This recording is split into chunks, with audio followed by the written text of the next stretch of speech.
right, we're going to go ahead and get started. It's 9:45, and I think we're going to have a couple of latecomers, but let's get started anyway.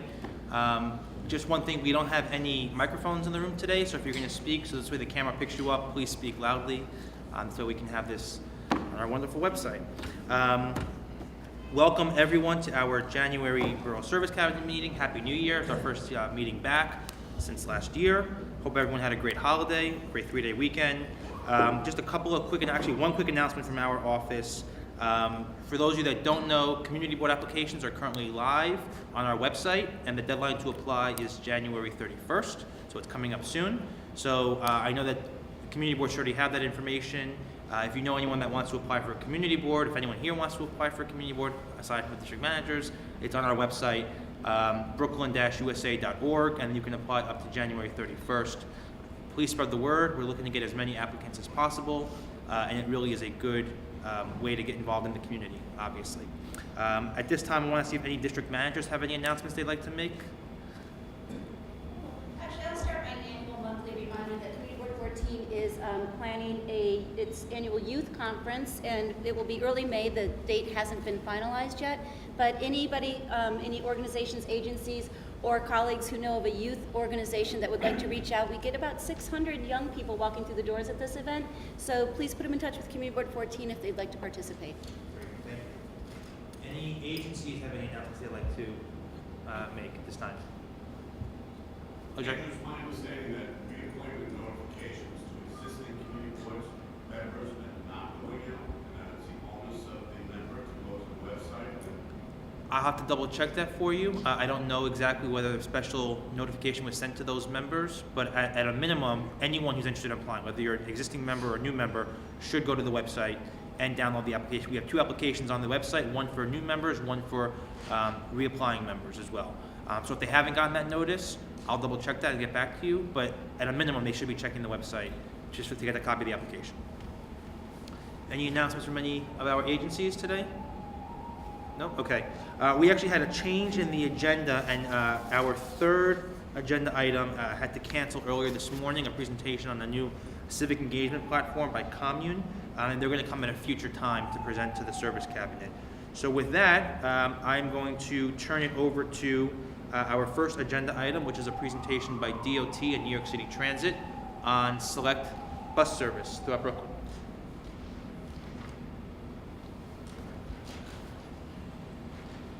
Hey, good morning, everyone. My name is Eric Beaton. I'm the Director of Transit Development for New York City DOT, and I'm here with my colleagues at MTA New York City Transit to talk about Select Bus Service, which is a program that we've been implementing around the city to try to make the bus system faster and more reliable and work a little bit more like the subway system.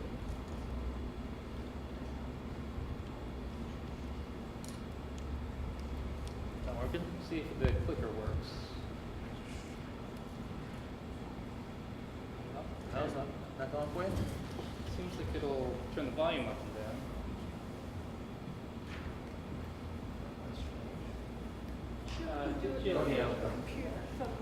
Technology, we're going to do. So first, just why we're here talking about bus service at all. The population of New York City continues to grow and grow. Pretty much every year when the new census numbers come out, it turns out that more people are moving to the city. And as we all know, the projections are that in the next 20 years, the city is going to get another 1 million or more people. And as the population has grown up, subway ridership has continued to grow, which is great because we see that people are taking transit all over the city. But even though subway ridership has grown, bus ridership has really declined or been flat the past several years. Right? And the reason for that is that New York City has very slow bus service. As anyone who takes the bus knows, the bus is just slower than it should be. And we've taken a lot of effort to try to figure out why is the bus so slow. We've done these studies on busy bus routes all over the city, and we found that the buses are moving only about half the time. And you sort of think of the bus being slow, but you don't even think about that half the time that it's stopped at all and not moving.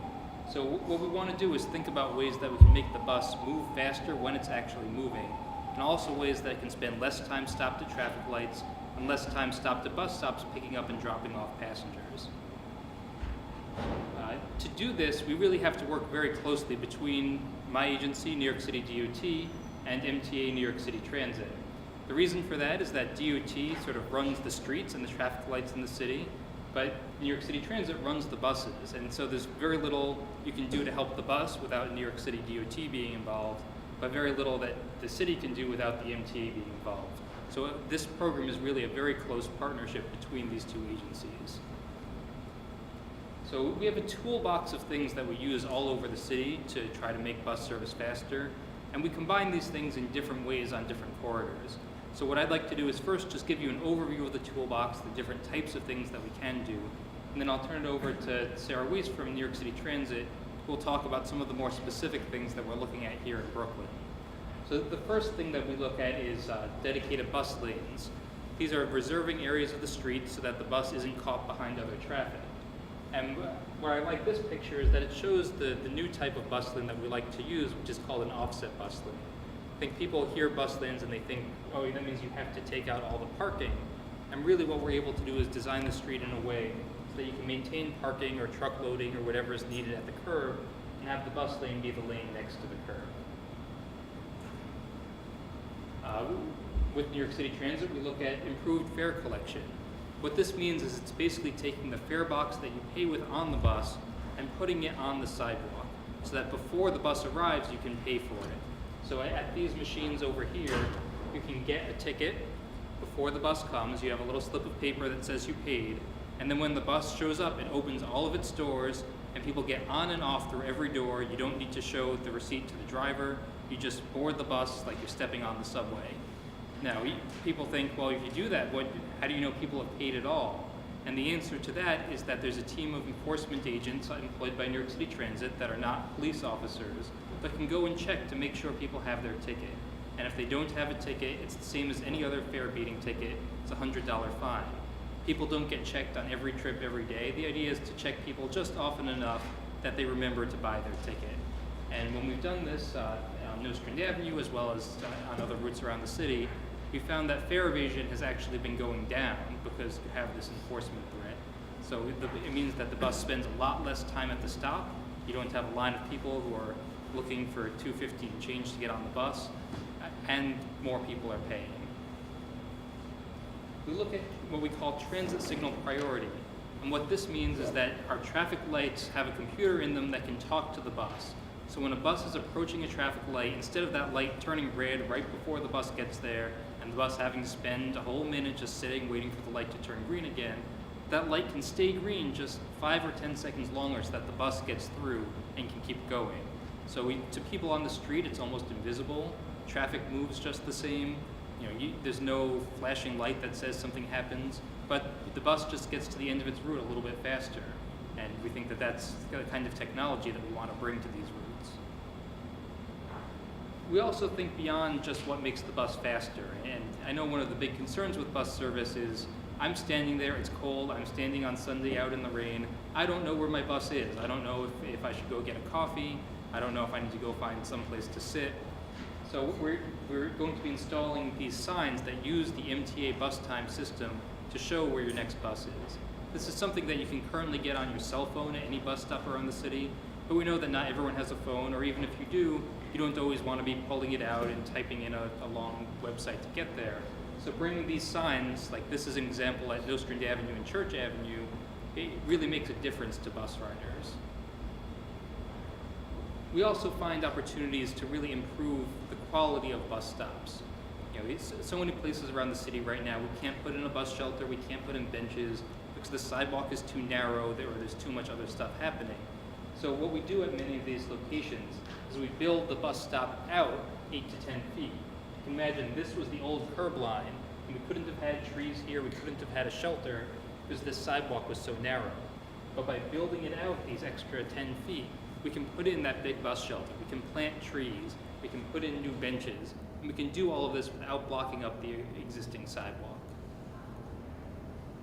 We also know that to get to a bus, everyone has to be a pedestrian somewhere along the trip.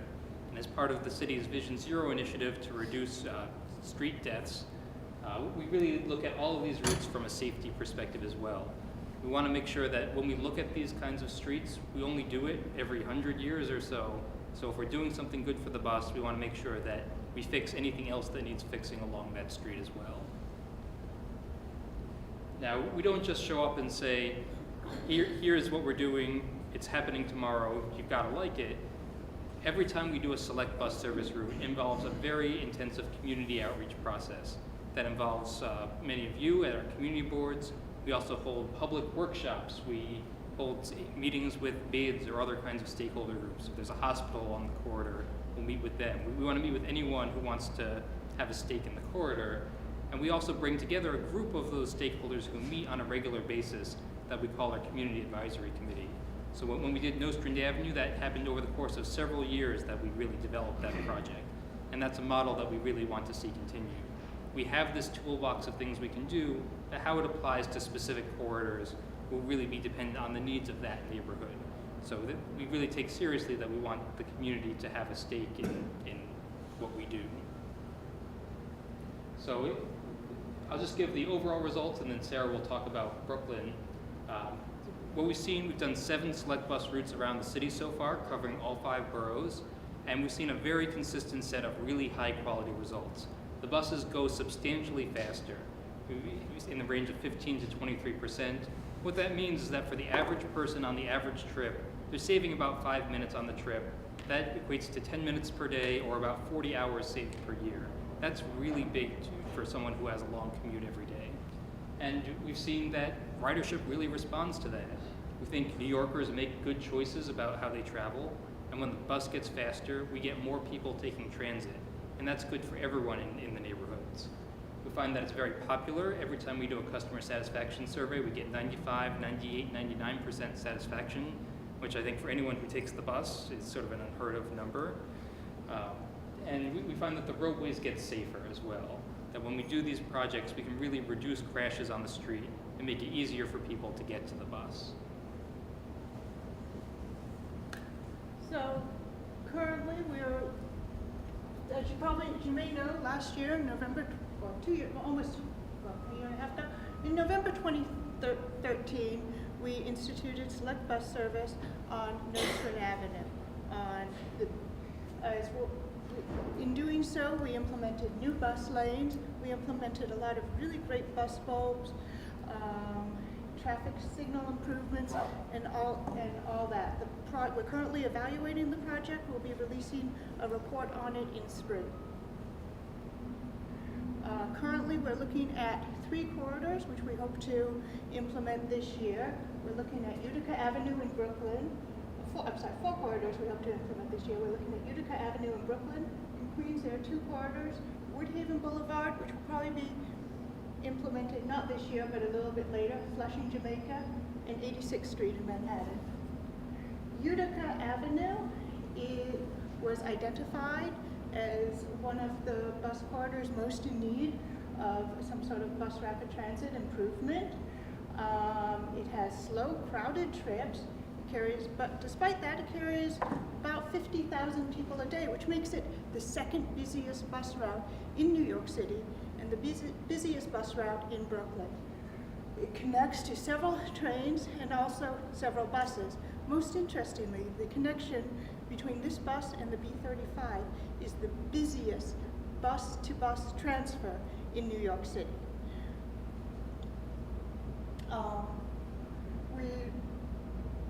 In 2014, DOT started out trying to improve bus service on Utica Avenue by implementing some bus lanes and some left turn bands and also some left turn bays.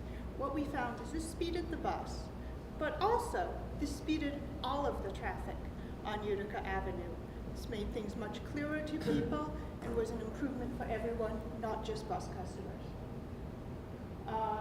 The next phase is we're looking at implementing SBS on Utica. This would include off-board fare collection for this route. This would include additional bus lanes, some service planning changes might be implemented for this route. Traffic signal priority is being considered for this route, and also some capital improvements, which would include real bus stations, real-time information, like that slide that Eric previously showed. And we're hoping to implement this in late 2015. We've started our outreach, we're talking to the communities, and we've gotten a lot of really useful feedback. Our next community advisory meeting will be on February 6th. And this won't be the end. Still, a whole lot more bus routes are being looked at for SBS.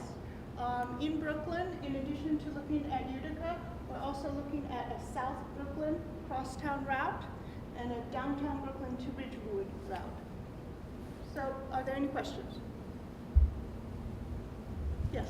Yeah, once again, District Manager, Ward 5, like I said earlier, that B-15 bus that hits several communities, okay, it goes from the Williamsburg Bridge to always to JFK. Take a look at that, okay? You're probably losing money because they don't come fast enough and people have to get to work, and for the record and what have you, if you put that on there and what have you, I think it would boost your ridership. Okay, take a look at that, and the B60. Two major routes in Brooklyn that need to take a major look at and what have you. Sean Campbell, CB14 District Manager. I have a question about the enforcement. If there's any data on violation rates and where they're being, where violators are being given tickets. If we have sort of a neighborhood map of that to ensure that it's throughout the system and that the enforcement is being distributed along the entire route and not targeted areas. I don't know if I can find out if we do. I think we're generally the bigger focus at the heaviest ones, which is more like the beach. Thank you. I'm Josephine Beckman, the Community Board 10. I have a question about maintenance of the lane markings on the street. I see that the bus lanes, I'm somewhat familiar, having seen a select bus service on Staten Island.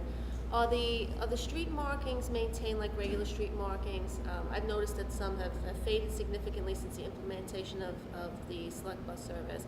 How often are those upkept so they're distinguishable to both motorists who are not familiar with the area? Did you upkeep those basically the same as regular road street markings? The short answer is yes. The DOT maintains them like we do any other marking, which is as they get faded, we go back the next year and replace them. But that does mean that at times they'll look more faded, and that usually means that it'll get scheduled for refreshing the next year. So we always try to balance sort of making sure we're spreading it evenly around the city. But we are aware of that, and we do know that it needs to be maintained. At the same time, we try to use things like large overhead signs and other tools in our toolbox so that people can know what's going on, even as the markings start to fade a little bit.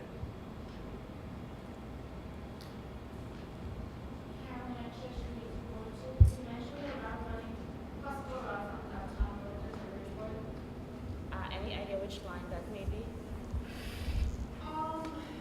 We're still studying it. It's very early phases. Often, these routes will form limited stop routes, and 38 is a successful limited stop route. But we're not sure. We're still studying everything. What criteria do you use to determine which routes are eligible for SBS service as opposed to others? It varies route to route, but some of the things we look for a route with heavy ridership. We look for a route with a great deal of frequency. We look for a route with many stops that are used by a lot of people. So if you have a route where you have major transfer points and you have a whole bunch of people getting on it at those stops, that's a great candidate for SBS. We also look at the roadway, and we look at, is this a roadway we can do something with? Is this a roadway that would benefit from a bus lane, or is it too narrow of a roadway to even consider that? And then within all that, we prioritize routes based on public feedback as well. When Sarah showed the map of routes all over the city, we have a long list of places that we think would benefit from select bus service. But to the extent that we have people saying, could you, this is one we'd really like to work with you on, we don't have unlimited resources, so we're always happy to prioritize places that are looking to work with us. And does the absence of other public transportation options increase the likelihood of consideration or decrease the likelihood of consideration, or it depends? Absolutely, we look at what else is available. Again, often we're looking for major transfers, for a lot of transfers, which you do see with the B46 and some of the others we're looking at. And we're not looking to, Sorry. We're not looking to compete with the subway, but if it is perpendicular to several other lines, then it's a great candidate. It would just seem that there's a lot of areas that are not touched by the subway that have bus service that people still aren't taking, but that's the only option they have. We could find a way to improve travel times on those routes, because that's the only option you have, seem to make a lot of sense, in some ways. yeah, absolutely. When you look at what we have planned for Brooklyn, Nostrand Avenue, it's over a subway for part of it, but it extends beyond the subway. Utica Avenue extends beyond the subway. The South Brooklyn Crosstown crosses a lot of subway lines, but it serves this whole sort of flatlands area that is very far from the subway. So that absolutely affects how we look at things. Barry Sorry, Barry, go ahead. Barry Spitz, Community Board for Borough. Just want to ask, when you decide on the route for SBS,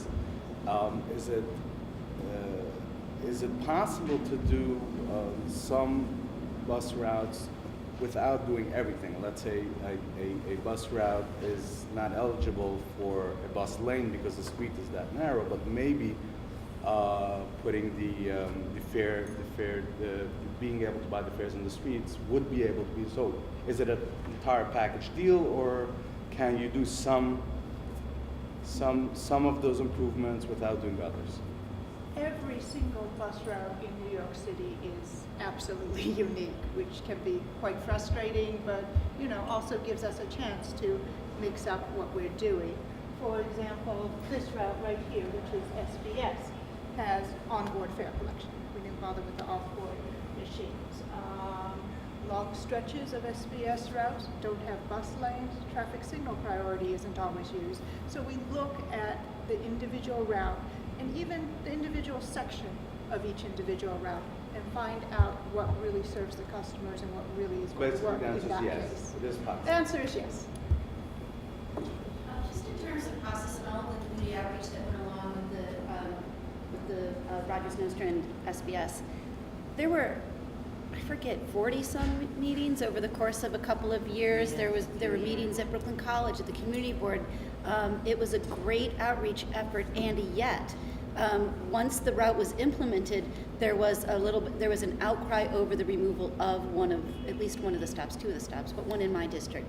And so it's the ability to not just hold meetings, but to ensure that the message is getting through, that there are some sacrifices with the implementation of an SBS route. Just as you move forward, trying to make sure that people understand that in the process, I think would be useful to sort of point out, who's giving up stops. I think it's a great point. I think it also speaks to sort of the flip side to it, which is our ongoing commitment, even after a route is implemented. If we need to keep looking at something, we'll keep doing that too. Which is great, but a lot of the outreach stuff is a little bit like selling it, like you're highlighting the benefits of it, and just in terms of process, ensuring that people understand the downsides of things. Okay, thanks. Hi, Pearl Miles, District Manager of CB9. I was wondering if you guys were planning to look at Flatbush Avenue as it relates to the buses and it's really, really slow through the district. Okay. It's a very high ridership route. I know, and it's really, really slow, but Flatbush Avenue is really very busy. There's commercial strip, and there's deliveries, and there's all sorts of stuff, double parking, and all different kinds of problems, and people are just totally upset with the bus service. So, okay. There are a lot of gypsy cabs on that, too. Yeah, and the vans and everything, yeah. It's a very challenging street because, as you said, there's so much going on. And it's not that wide. It's certainly not a place where we want to go, take out on top of other things. Right. It's a tough one. We know it's a big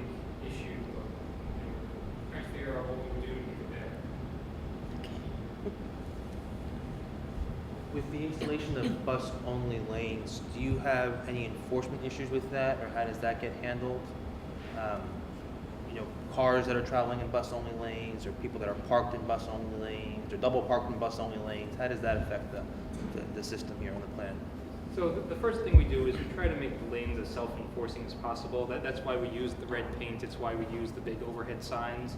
And we've studied very carefully the effects of those, and we find that they really do help keep people out of the lanes all on their own. We also try to provide positive messages. You know, if there's an area with a lot of double parking, we'll work to provide commercial loading zones so that they have legal places to be. So we're not just out to get them. But then from an enforcement perspective, there are two things we do. Where we're allowed to by the state legislature, we use cameras to help enforce the bus lanes. So we do that on Nostrand and Rogers Avenues. We currently don't have the ability to do that anywhere else in Brooklyn, but we'll certainly ask the legislature to expand that authority. And we work with the police department as well. And obviously they have a lot of things going on and a lot of priorities, but we do work with them when we implement a route to make sure that they get the message out from, you know, both an enforcement and an information point of view to people using the route. You said that putting in the bus-only lanes, among other changes, actually helps improve the flow of traffic in some circumstances? It does, and the reason for that is, first of all, on these corridors, there's a lot of buses already, so the buses are already taking up a lot of space on the street. The bus lanes can also be used for right turns, so you get sort of the right out of the way of general traffic. And when we do these, we also look at the signal timing along the whole corridor. So as you put all these things together, we think it really organizes the street much better, and sort of you have this image of people are taking out a lane, so traffic has to be worse. What we've really found is that when we organize traffic carefully and look at all the tools we have, you know, the lanes, the traffic signal timing, and the parking all together, we can do something that's better for everyone, not something that's taking away from one to give to another. Gotcha. Any other questions? All right, thank you very much. Thank you. And next, we are going to move along to our second and final agenda item, which is a presentation by the Mayor's Office of Immigrant Affairs on the new municipal ID program, ID NYC. Luke, you're up.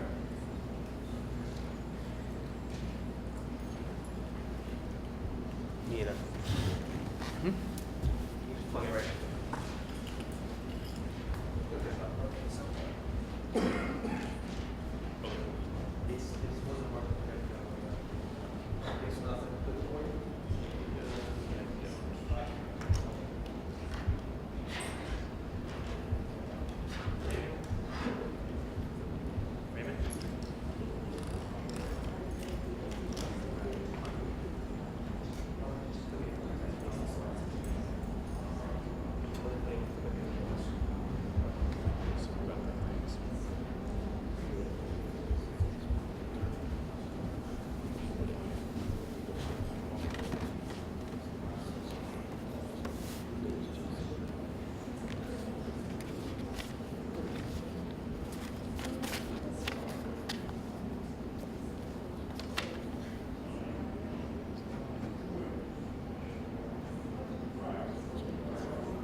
Apologies, I brought the wrong data stick. Good morning, everyone. My name is Luke Hayes. I'm the Outreach Director for the IDNYC program.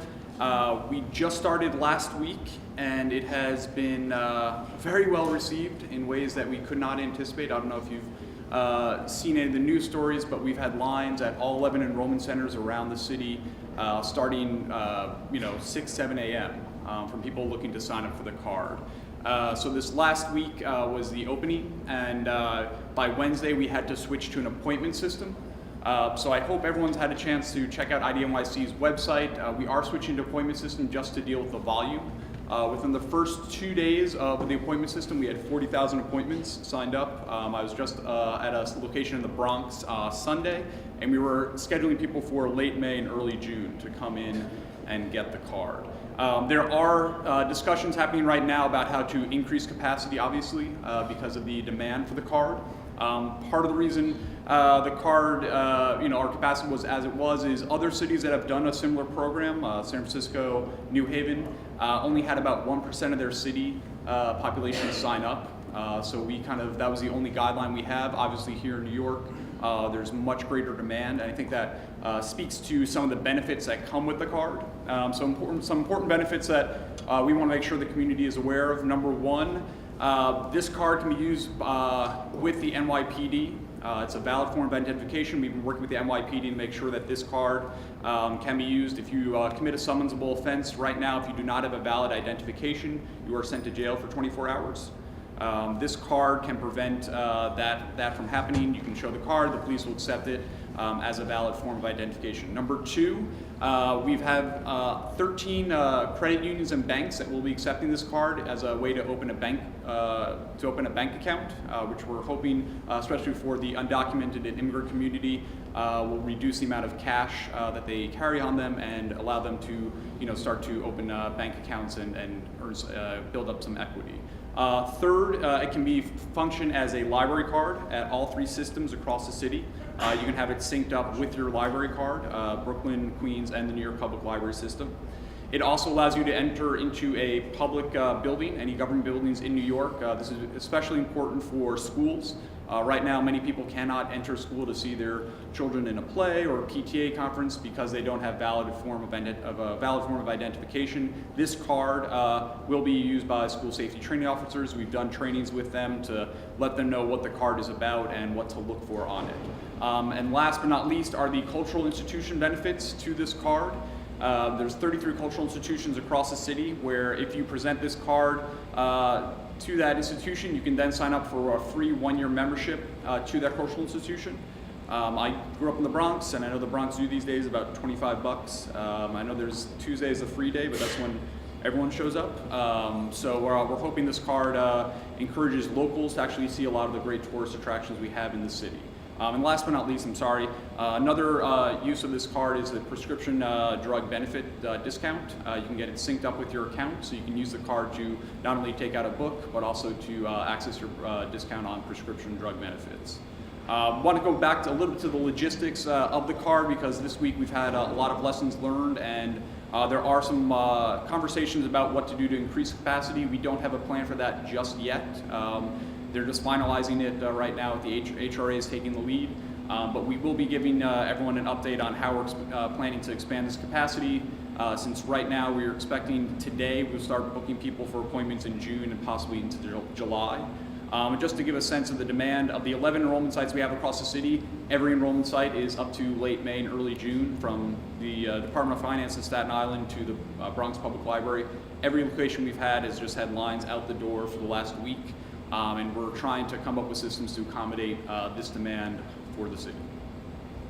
I was told I'm happy to take questions and answers people might have about the program and the launch. Any questions? Yeah. Yes, ma'am.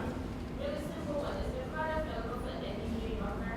Yes, any New Yorker over the age of 14 can apply for this card. They do have to prove identity and residency. There's a point system similar to the DMV. So if you have a valid driver's license with your current address, that's the only thing you need to bring in.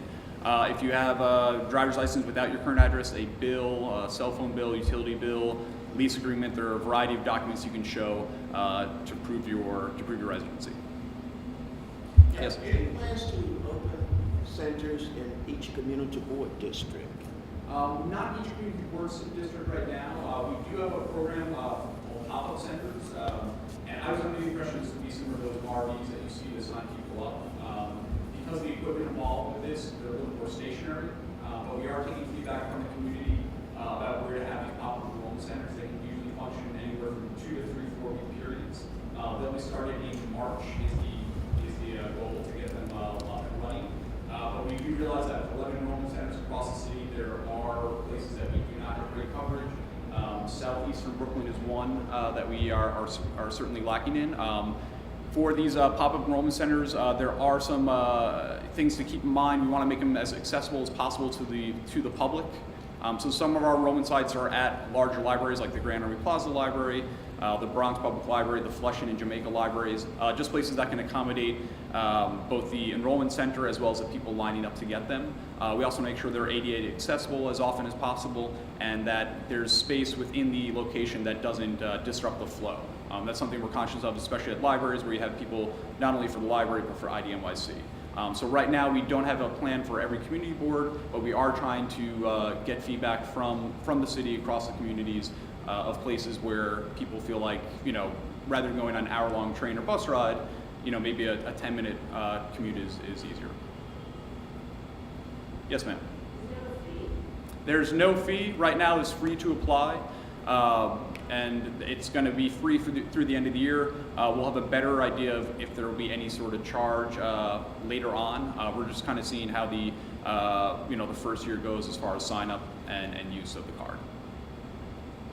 Yes, sir. What's the average processing time per individual? Average processing time is 15 to 20 minutes, and we're working on speeding that up even more just to make sure people have the proper documentation.